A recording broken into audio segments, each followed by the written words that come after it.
सारे मिल के उच्चारण करो, आखो वाहिगुरु जी का खालसा वाहिगुरु जी की फतेह। गुरबाणी के अंदर बाबा कबीर साहब ने इस संसार के अंदर साडे जीवन की बात पाउंदियां होया बड़े बाकमाल वचन उन्होंने कहे ने। उन्हों का पावन शब्द बिलावल राग के अंदर सुभायमान है। बिलावल बाणी भगतां की, कबीर जियो की, एक ओंकार सतनाम करता पुरख गुर प्रसाद। ऐसो एह संसार पेखना रहन ना को पई है रे। बारे बूढ़े तरने भैया सब हूँ जम ले जई है रे। सूदे सूदे रेग चलो तुम नतर को धक्का देवी है रे। कबीर साहब ने इस शब्द के अंदर बड़े प्यारिया वचनों के विच कहा है कि सबना ने जाना है। बारे बूढ़े तरने भैया, बारे का अर्थ है बचपन, बूढ़े का अर्थ है बजुर्ग, तरने का अर्थ है जवान, ते भैया का अर्थ है सारे भाई बंदियां ने इथों तुर जाना है। एक गल चेते रखियो खालसा जी, मौत एक इस तरह की अवस्था है, मौत परमेश्वर वालों कादर वालों निश्चित किया होया एक निजम है जिहदे तो बंदा भज नहीं सकता। ना मौत तो आपां लुक सकते हाँ। मौत कोलों गुरबाणी कहती है डरना भी नहीं है। पूछिए हजूर फिर मौत की है? साहब कहते मौत समझण का विषय है, इनू समझना है। जिन्होंने समझ पै जाती है मौत के बारे, उन्हों की जिंदगी के अंदर एक तब्दीली आती है खालसा जी। वो किहड़ी है कि वो निडर अवस्था के मालक हो जाते हैं, वो निरभव निर्वैर अवस्था के मालक हो जाया करते हैं। मौत की है? हजूर कहते हैं रोजाना चेते करने वाला एक विषय है। जिहड़ा मनुख मौत तो डरदा है जां मौत के कोलों भजदा है जां मौत नूं अपने तो दूर समझदा है, चेते रखियो उसनूं मनमुख कहा है बाबे दी बाणी ने। जिहड़ा व्यक्ति मौत नूं हर वेले चेते रखदा है, मौत नूं समझदा है, मौत नूं अपना हक समझदा है, उसनूं मेरे सतगुर ने सूरमा कहा है, उसनूं गुरमुख कहा है। मरण मुनसा सूरिया हक है। साहब कह लगे एक तो सूरमिया का फर्ज सुभाव है कि वह मौत नूं भी अपना समझते हैं। जिहड़ा मौत नूं बगाना समझदा है, गुरदेव पिता जी कहते हैं वो इस घर में प्रवान नहीं है। वो गुरबाणी दीयां नज़रां दे विच मनमुख है जिहड़ा मौत नूं अपने तो दूर समझदा है। सो पहली मेरी बेनती है गुरबाणी की रोशनी दे विच कि मौत नूं समझना चाहिए है, मौत तो डरना नहीं चाहिए, भजना नहीं चाहिए। अगली गल सतगुरु पातशाह ने मौत के संबंधी करदियां होया क्या है। साहब कहते बंदियां तो जो मर्जी दुनिया दे विच अखवाउंदा होवे, कहन लगे तू बल वाला होवे, तेरे कोल अहुदा रुतबा होवे, यतन बड़े तेनों आउंदे होण, प्रबंध करन जानदा होवे बड़े वड्डे वड्डे, फिर साहब कहन लगे तू सूरमा भी होवे, तू बड़ा स्मार्ट पढ़िया लिखिया बंदा होवे, पर एक गल चेते रखी जिन्ना मर्जी अपने आपे दे बारे प्रबंध करके रख लै, क्योंकि पुराने समियां दे विच भी अज भी जिहड़े हाकम लोग हुंदे ने, लीडर लोग, वो अपने आप नूं बड़ा सुरक्षित रखते हैं, पॉलिश करके रखते हैं कि मौत तो बचा रखना है।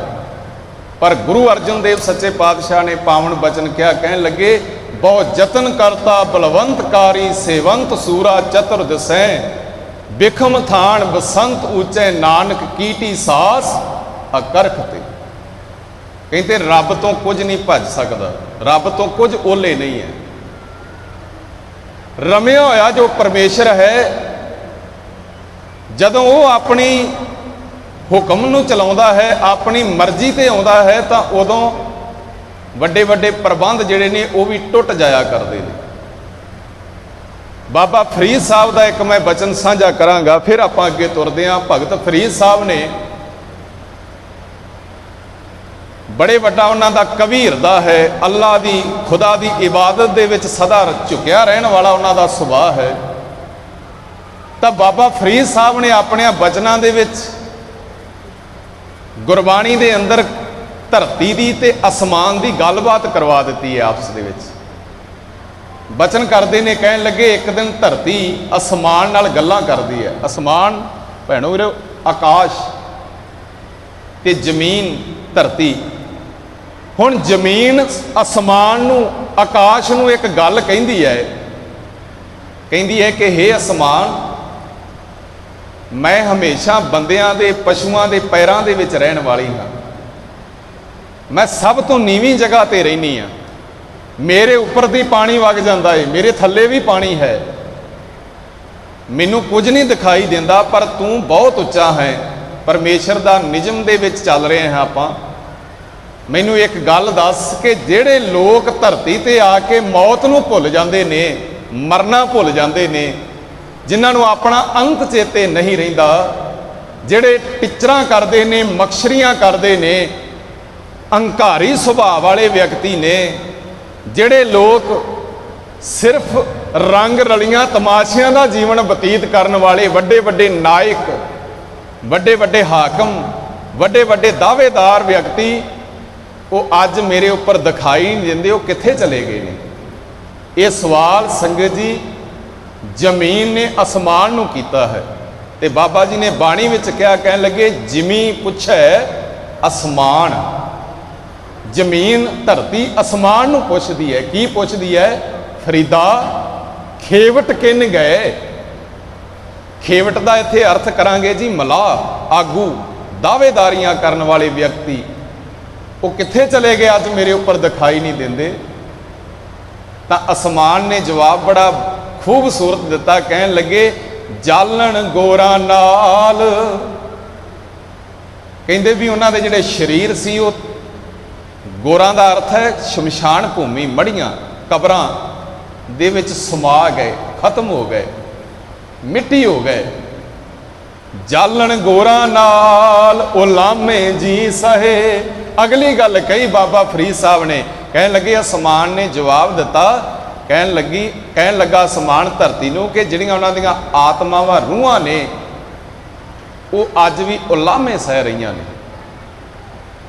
ਗੁਰਬਾਣੀ ਨੂੰ ਜਦੋਂ ਆਪਾਂ ਗਹਿਰਾਈ ਨਾਲ ਪੜ੍ਹਦੇ ਹਾਂ ਨਾ, ਤਾਂ ਮੇਰੇ ਸਤਿਗੁਰੂ ਸੱਚੇ ਪਾਤਸ਼ਾਹ ਨੇ ਦੋਵੇਂ ਪਾਸੇ ਬਿਆਨ ਕੀਤੇ ਨੇ, ਦੋਵੇਂ ਤਸਵੀਰਾਂ ਗੁਰਬਾਣੀ ਦੇ ਅੰਦਰ ਬਿਆਨ ਕੀਤੀਆਂ ਹੋਈਆਂ ਨੇ।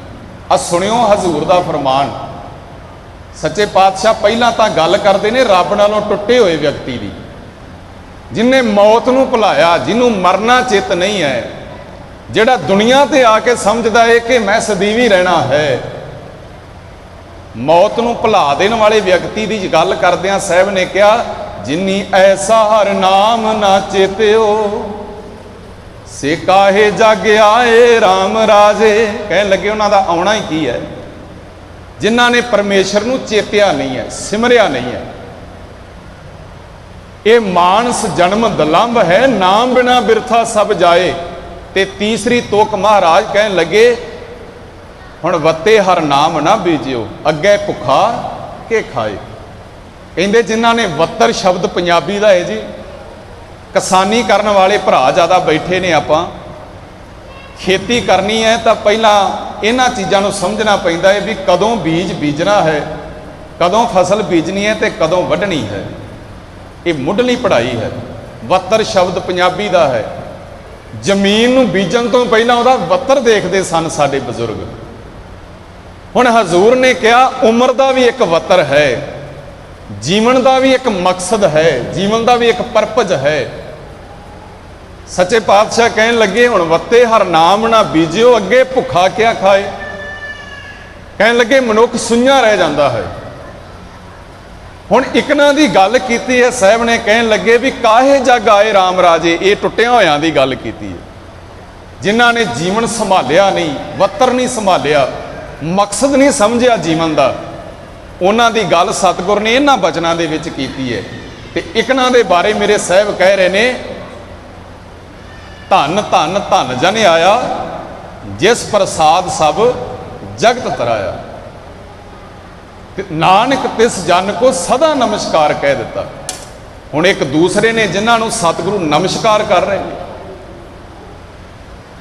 सवाल पैदा होता है कि किन्हां नूं गुरदेव नमस्कार करते ने, जिन्होंने जीवन का मकसद पता लग जाता है। जे याद रखियो, भगत प्रहलाद ते भगत ध्रुव ने 4 साल की उम्र दे विच ही सच दे रस्ते ते कदम रख लिया, धर्म नूं पहल दे दी। मेरे गुरदेव ने बाणी दे विच सत्कार दे के कह दिता, राम जपो जी ऐसे ऐसे, ध्रुव प्रहलाद जपियो हर जैसे। ते जे बुढ़े उम्र दे विच जाके बजुर्गी तक भी बंदे नूं सच दी समझ नहीं पैंदी, धर्म दे रस्ते ते बंदा कदम नहीं रखदा, ते मेरे बाबा जी ने बाणी च उन्हां दी भी गल करदिआं कहा, हरनाकश दुष्ट हर मारिया। कहन लगे वो दुष्ट सी, वो अपनी मौत अपने आप मर जाता है। हुण इस घर दे विच खालसा जी याद रखियो, उम्र की गल नहीं है, इत्थे करनी की गल है, इत्थे निश्चय की गल है, इत्थे जिंदगी के मकसद की गल है। जिंदगी का मकसद बाबा जोरावर सिंह ते बाबा फतेह सिंह नूं 9 ते 7 साल की उम्र दे विच पता लग जाता है। वो सच दे विच एक मिक होया लीन उन्हां दा हिरदा है। ते समय दा हाकम नवाब वजीर खां कहंदा है, मैं तुहानूं मारना है, खत्म करना है। ते गुरु के बाबे जवाब देंदे ने, तेरा भुलेखा है हाकम, सच मरदा नहीं है कदे। साडे बापू 5वें शरीर ते भी जुल्म तुसां ने ढाए सी, अज सच फिर प्रगट होकर तुहाडे सामने खड़ा है। हुण याद रखना, जीवन के मकसद की समझ पै गई बाबा जोरावर सिंह, बाबा फतेह सिंह नूं। मेरी कौम ने, मेरे पंथ ने उन्होंने बाबे शब्द वरत्या है। अज लखां सिर आके वो 7 ते 9 साल दियां उमरां गुरु घर दे वास्ते कुर्बानी करन वालियां दे योधियां दे चरनां दे विच सिजदे करदियां ने। लखां सिर आके झुकदे ने अज भी। ते वजीर खां, जकरिया खां वर्गे लोग, औरंगजेब वर्गे वड्डियां उमरां वाले लोग, वो जिथे दफन होए उन्हां थावां ते कोई अज थुकण वास्ते भी, कदम रखण वास्ते भी तैयार नहीं। यह है जीवन के मकसद की गल। हुण हजूर सच्चे पातशाह सानू कह की रहे ने, महाराज कहन लगे, ये संसार ऐसा है, इत्थे कोई रहन वाला नहीं है। भावें कोई बचपन चाहे जवानी चाहे बुढ़ापे चाहे कोई भाईबंदी है, सबना ने तुर जाना है। मौत उम्र नहीं देखती। फिर पातशाह ने इथों तक कह दिता, कहन लगे, कोई राजा है, कोई ओदी प्रजा बन के खड़ा है, कोई तख्त ते बैठा है, कोई थले जमीन ते हाथ जोड़ के ओदे खड़ा है। ये नहीं है कि जिहड़ा तख्त ते बैठा है, हुक्म चला रहा है, उन्होंने मौत नहीं आवेगी। जिहड़ा जमीन ते लाइन दे विच हाथ जोड़ के खलोता प्रजा के रूप में व्यक्ति है, उन्होंने मौत आवेगी। मेरे हजूर ने बाणी च भी कह दिता, कहन लगे, राजा प्रजा सम कर मारे। हुण सम का अर्थ की करांगे जी? बराबरता। साहब कहन लगे, मौत न्याय करती है, इंसाफ करती है, मौत किसी नाल वितकरा नहीं जे करती। राजा प्रजा सम कर मारे, कहन लगे, ऐसो काल बडानी रे। बडानी का अर्थ है बलवान, डाढा। काल का अर्थ है मौत। कहन लगे, मौत एक ऐसी अवस्था है जिहड़ी बंदे का अभिमान तोड़ती है, अहंकार तोड़ती है, बंदे का भरम भुलेखा तोड़ती है। जदों आपां सतगुरु दे बाणी दे होर पावन बचन पढ़दे हां ते साहब कहंदे ने, दिन ते पैर, पैर ते घरियां, आप घटै तन छीजै। ये सानू सबना नू सतगुरु ने बड़ा प्यारा नुकता दिता है कि बंदिया अपने आले दुआले रोजाना देखदे रहा कर, जिवें दिन पैर पैर करके, घड़ी घड़ी करके तेरे कोलों आउंदा है ते जांदा है। ये जीवन भी इसे तरह ही है। साहब कहन लगे, काल अहेरी, इहदा अर्थ है मौत का शिकारी, मौत नूं शिकारी कहा सतगुरु ने इत्थे। कहन लगे काल अहेरी फिरै बदक ज्यों, कहो कौन बिद कीजै। साहब कहन लगे मौत तेरे नेड़े आ रही है, जिवें दिन पैर पैर करके तेरे कोलों गुजर रहा है सज्जना, मौत चेते राखी तेरे नेड़े परिक्रमा करदी फिरदी है।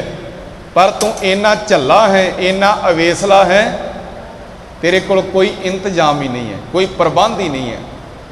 बहुत लोग ने जिहड़े इस भुलेखे का शिकार हो जाते हैं कि जे गुरबाणी भी मौत की गल करती है, दुनिया दे विच मौत वापरदी है, तो फिर इहदा कोई प्रबंध, इहदी कोई विध, कोई इहदा इंतजाम हो सकता है। गुरबाणी ने किते भी ये गल नहीं जे कही खालसा जी कि मौत का प्रबंध करने वास्ते मनुख अपने सवासां की शायद बचत कर सकता है, क्योंकि साडे कोल एक सवासां की पूंजी है जिहदे आसरे ते असीं चलदे हां।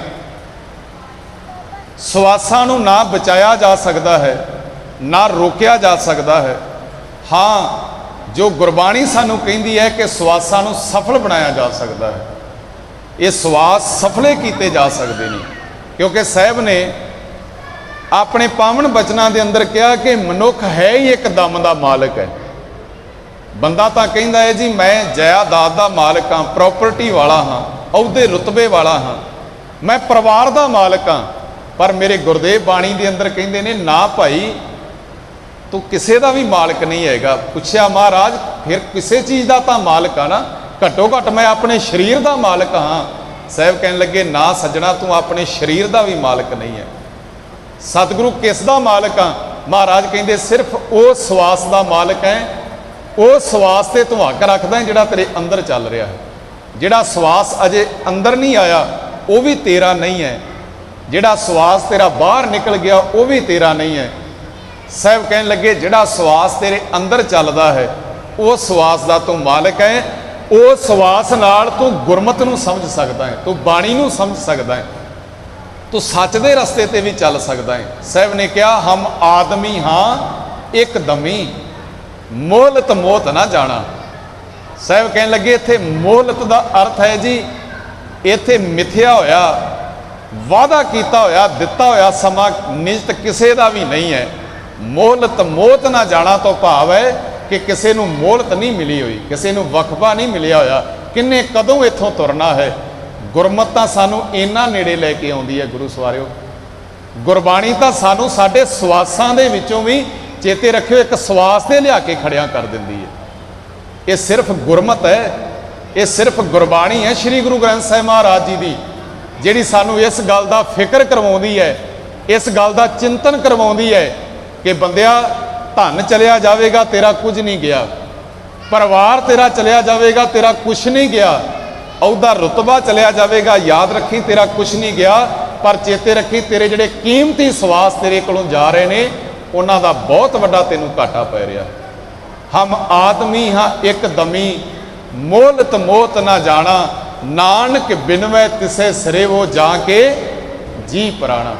गुरु बाबे ने अगले शब्द पंक्ति दे विच सानू इहदा जवाब दिता, कहन लगे नानक बिनवै तिसे सिरे वो करना की है, उस परवतगार की याद दे विच जुड़ना है, वो सच्चे पातशाह की याद दे विच रहना है, सच दे रस्ते ते तुरना है। कहन लगे क्यों? साहब ने कहा जाके जी पराना, जिहदी ये जिंद है ते जिहदे दिते हुए प्राण ने। एक सवाल पैदा होता है कि बंदे का कोई विध काम ढंग तरीका किते चलता है? नहीं चलता जी। कहो कौन विध कीजे?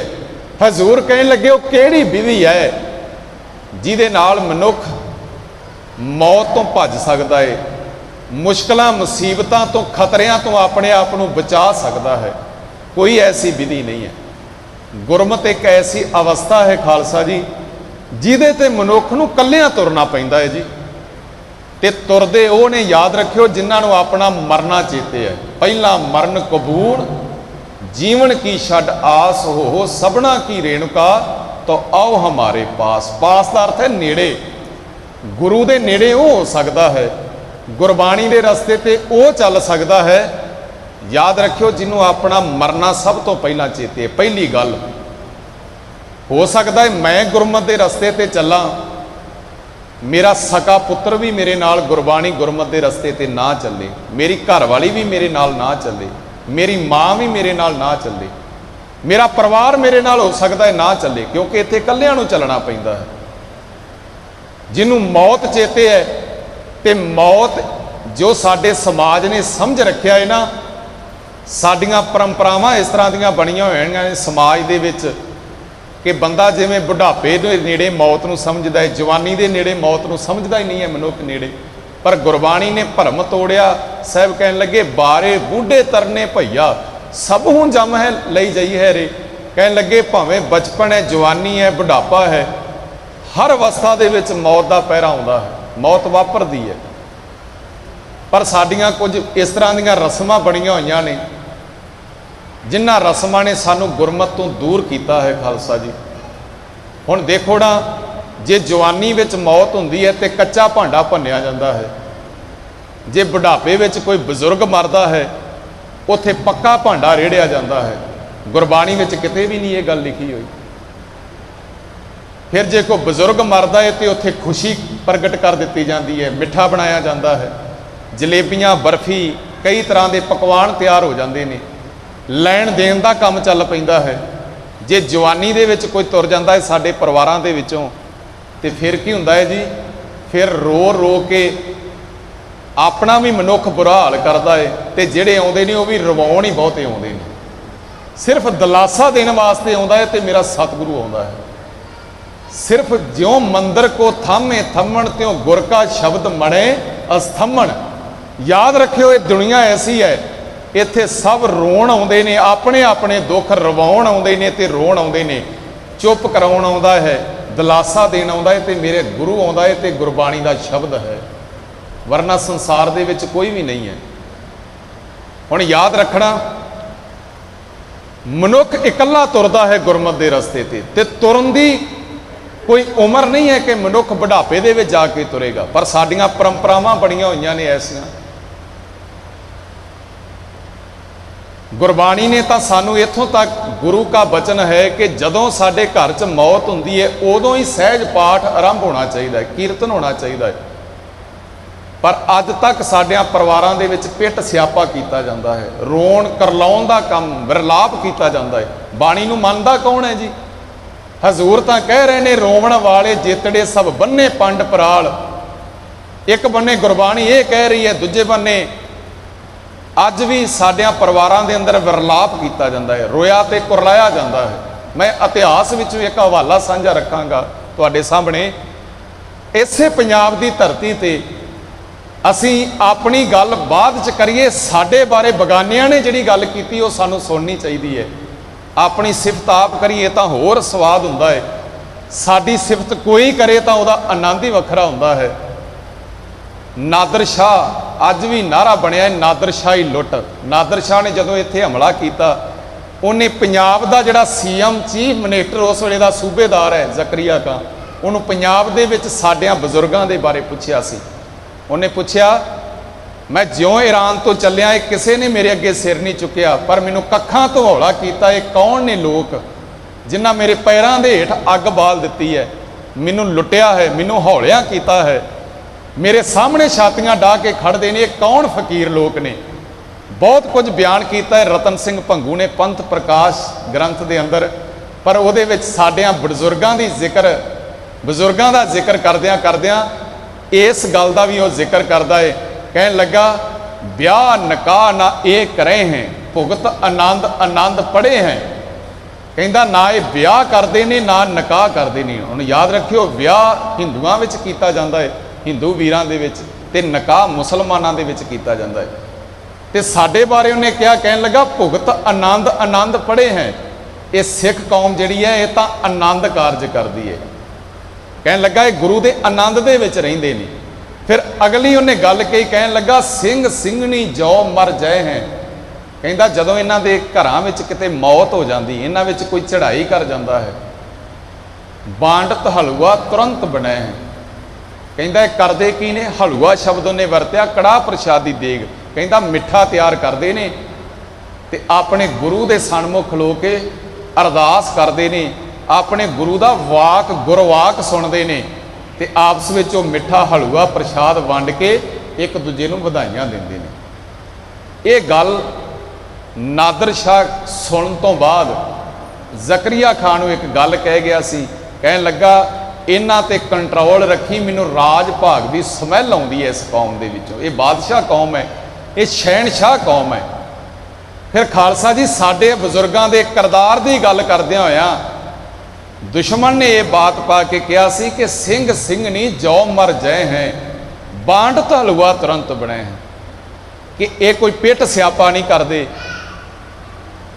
ਇਹ ਕਿਸੇ ਜਮਣਾ ਤੇ ਹਰਦੁਆਰ ਕਿਸੇ ਨਦੀ ਤੇ ਵਿਸ਼ੇਸ਼ ਥਾਂ ਤੇ ਫੁੱਲ ਪਾਉਣ ਵਾਸਤੇ ਨਹੀਂ ਜਾਂਦੇ, ਇਹ ਕੋਈ ਜਿਸ ਤਰ੍ਹਾਂ ਪਿੱਤਰ ਪੂਜਾ ਕੀਤੀ ਜਾਂਦੀ ਉਸ ਪਾਸੇ ਨਹੀਂ ਤੁਰਦੇ, ਇਹ ਸਿਰਫ ਆਪਣੇ ਗੁਰੂ ਦੀ ਬਾਣੀ ਪੜ੍ਹਦੇ ਨੇ, ਅਰਦਾਸ ਕਰਦੇ ਨੇ ਤੇ ਕੜਾਹ ਪ੍ਰਸ਼ਾਦੀ ਦੇਗ ਆਪਸ ਦੇ ਵਿੱਚ ਸਾਂਝਿਆਂ ਕਰਦੇ ਨੇ। ਇਹ ਵੀ ਗੱਲ ਕਹਿੰਦਿਆਂ ਹੋਇਆਂ ਨੇ ਕਿਹਾ ਵੀ ਇਹਨਾਂ ਦੇ ਘਰ ਵਿੱਚ ਜੇ ਬੱਚਾ ਜਨਮ ਲੈਂਦਾ ਹੈ, ਇਹ ਉਦੋਂ ਵੀ ਹੱਥ ਵਿੱਚ ਮਿੱਠਾ ਕੜਾਹ ਪ੍ਰਸ਼ਾਦੀ ਦੇਗ ਲੈ ਕੇ ਕਹਿੰਦੇ ਨੇ, ਆਨੰਦ ਭਇਆ ਮੇਰੀ ਮਾਏ ਸਤਿਗੁਰੂ ਮੈਂ ਪਾਇਆ, ਸਤਿਗੁਰ ਤਾਂ ਪਾਇਆ ਸਹਿਜ ਸੇਤੀ, ਮਨ ਵੱਜੀਆਂ ਵਧਾਈਆਂ।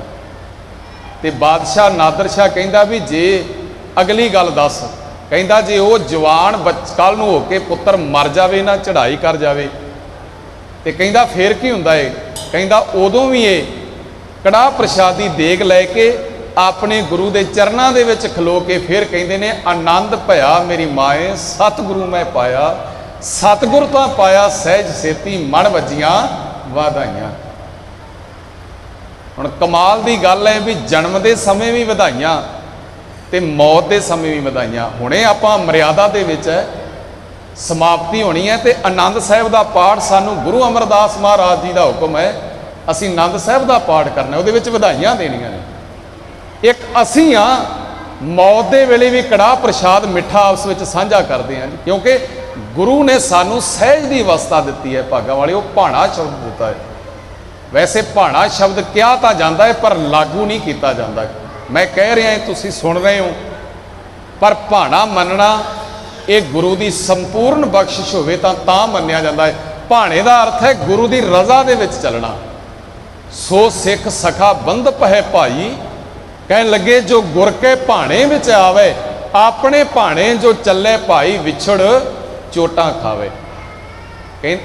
ਬਾਣੀ ਵਿੱਚ ਹਜ਼ੂਰ ਨੇ ਵਿਆਖਿਆ ਕੀਤੀ ਕਿ ਭਾਣੇ ਦਾ ਅਰਥ ਹੈ ਗੁਰੂ ਦੀ ਰਜ਼ਾ ਦੇ ਵਿੱਚ ਚੱਲਣਾ ਹੈ।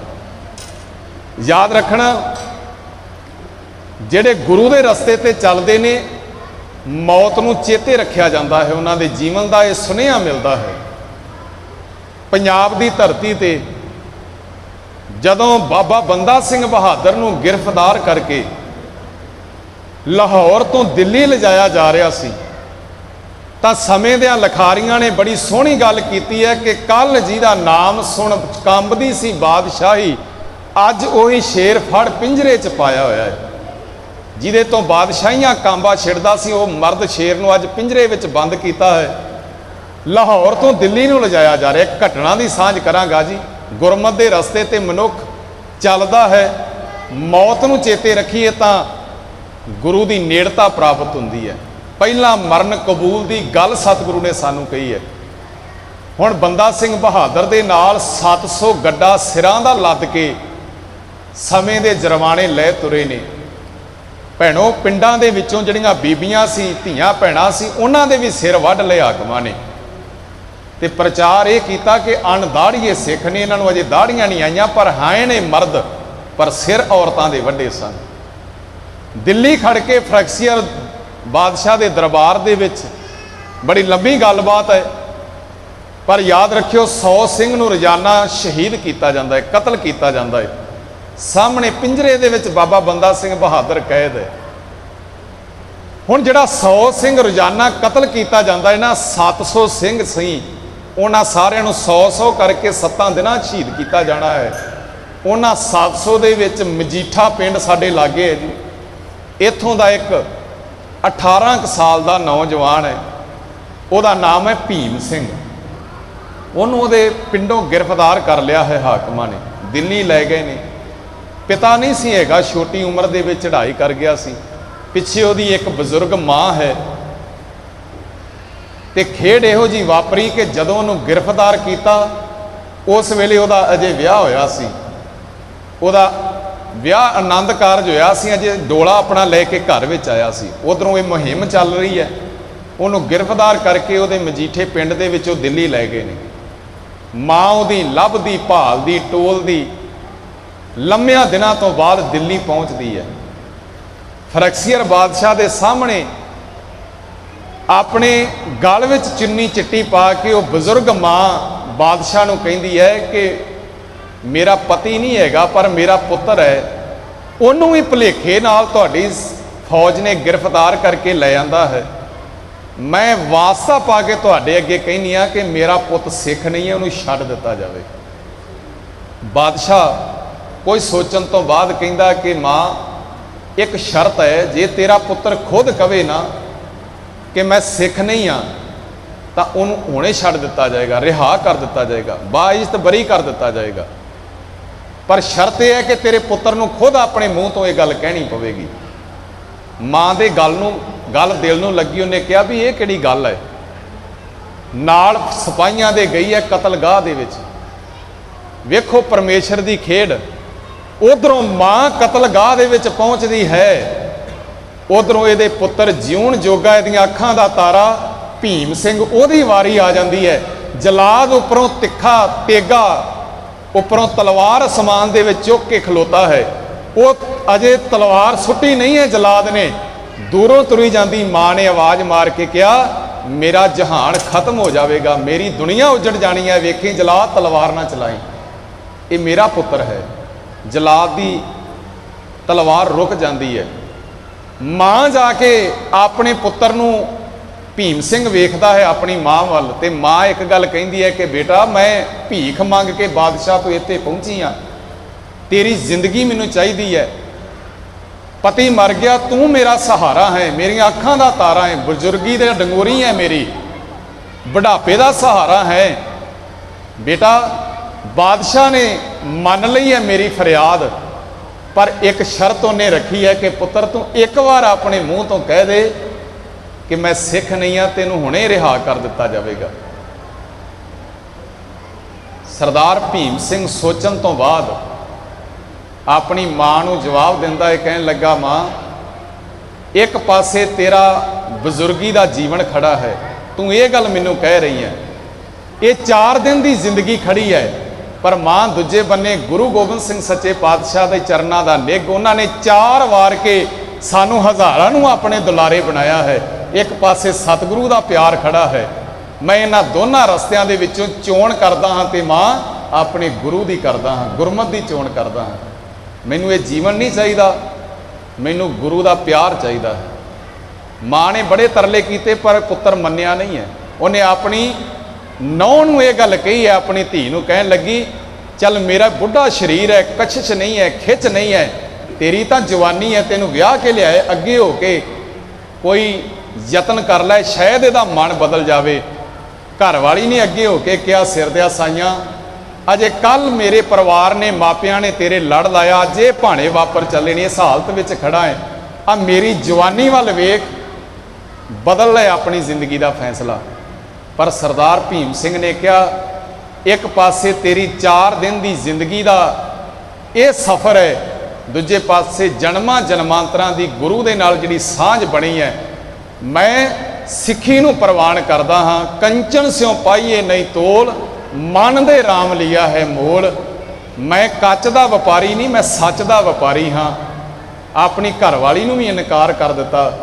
ਜਲਾਦ ਨੂੰ ਇਹ ਗੱਲ ਕਹੀ ਕਿ ਛੇਤੀ ਕਰੋ, ਦੇਰੀ ਕਿਉਂ ਕੀਤੀ ਜਾਵੇ, ਮੈਂ ਆਪਣੇ ਗੁਰੂ ਪਿਤਾ ਦੀ ਗੋਦ ਦੇ ਵਿੱਚ ਬੈਠਣਾ ਹੈ, ਮੈਂ ਮਰਨ ਤੋਂ ਕਦੋਂ ਡਰਦਾ ਹਾਂ, ਮੌਤ ਨੂੰ ਅਸੀਂ ਕਬੂਲ ਕਰਦੇ ਹਾਂ। ਤਾਂ ਤਲਵਾਰ ਚੱਲੀ ਹੈ, ਸਰਦਾਰ ਭੀਮ ਸਿੰਘ ਦੇ ਸਰੀਰ ਦਾ ਅੰਤ ਜ਼ਰੂਰ ਹੋ ਗਿਆ, ਪਰ ਯਾਦ ਰੱਖਿਓ ਤਵਾਰੀਖ ਦੇ ਪੰਨਿਆਂ ਤੇ ਗੁਰੂ ਘਰ ਦੇ ਵਿੱਚ ਕਰਨੀ ਕਰਕੇ ਸਦਾ ਵਾਸਤੇ ਸਰਦਾਰ ਭੀਮ ਸਿੰਘ ਜੀਵਤ ਹੋ ਗਿਆ, ਜਿਹਦੇ ਬਾਰੇ ਸਤਿਗੁਰੂ ਨੇ ਬਾਣੀ ਦੇ ਅੰਦਰ ਇਹ ਕਹਿ ਦਿੱਤਾ, ਧੰਨ ਧੰਨ ਧੰਨ ਜਨ ਆਇਆ, ਜਿਸ ਪ੍ਰਸਾਦ ਸਭ ਜਗਤ ਤਰਾਇਆ, ਜਨ ਆਵਣ ਕਾ ਇਹ ਸਵਾਓ, ਜਨ ਕੇ ਸੰਗ ਚਿਤ ਆਵੇ ਨਾਉ, ਆਪ ਮੁਕਤ ਮੁਕਤ ਕਰੇ ਸੰਸਾਰ, ਨਾਨਕ ਤਿਸ ਜਨ ਕੋ ਸਦਾ ਨਮਸਕਾਰ। तो खालसा जी ये अवस्था है मौत नूं चेते रखना एक गुरु की बख्शिश है। मरना अपना पहला कबूल करना ये गुरु कियां दा सुभाव है। नहीं तो सतगुरु ने पावन बाणी अंदर बाबा फरीद साहब ने कह दिता, कहन लगे फरीदा बुढ़ा हुआ शेख फरीद कंबन लगी दे। कहन लगे बंदिया की होवेगा जीवन की लालसा रख के लंबी उम्र जीव के जे 100 साल की उम्र भी जी लवेगा। याद रखिए शरीर ने तो आखिरी मिट्टी होना है ना। बुढ़ा हुआ शेख फरीद कंबन लगी दे जे 100 वरियां जीवना। कहन लगे भी तन होसी खे। कहन लगे शरीर ने तो आखिर मिट्टी होना है। एक थां ते होर बाबा फरीद साहब ने यही गल कह दी है। बाबा कबीर साहब ने कह दिता, कहन लगे कबीर धूल सकेल के पुड़ियां बांधी दे दिवस 4 को पेखना अंत खे की खे। कहन लगे शरीर की है कि मिट्टी दियां पुड़ियां वांग समझ लो कि मिट्टी दियां पुड़ियां चलदियां फिरदियां ने। आखिर जदों पुड़ी खिलदी है रिश्तियां दे विच बझे होए आपां तां मिट्टी दी मिट्टी रूप हो जाता है, खे दा खे रूप हो जाया करता है। कबीर साहब ने तो बाणी अंदर ये गल कही है, जिवें आपां गुरु नानक साहब